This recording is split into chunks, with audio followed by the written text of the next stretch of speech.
Inaabot pa siya ng pitinador. Yung nilalagyan na masyado malaking mabigat na.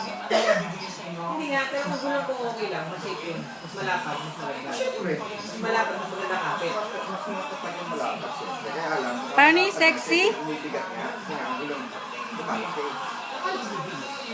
Lumalaki, bibilis lang, pero yung sabihin, lumalaki, bumibigat yun. Lumalapad yun. Kasi nung nasa gawa ko sa kanya, Eh, yung standard lang yung gulong niya kasi, nag-roll eh. Alam mo nag-roll, lalo na sa zigzag. Parang mga gapang na gumagano eh. eh, paano makikita ang gulong? Yun nga, kaya Pero kasi yun naman, kasama gano'n, kasi magbabalance. yun naman. HPCC yan.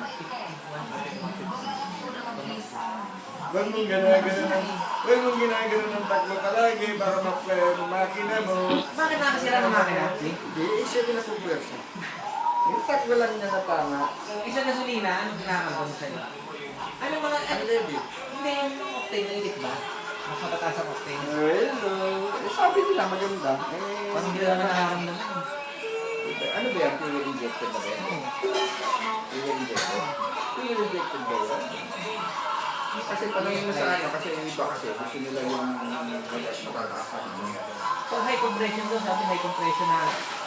Gusto nila mataas yung Pero kasi napansin ko maganda siya, nila. pagka dinagdagan ko siya ng unleaded blue, may cleaning, ano yung cleaning?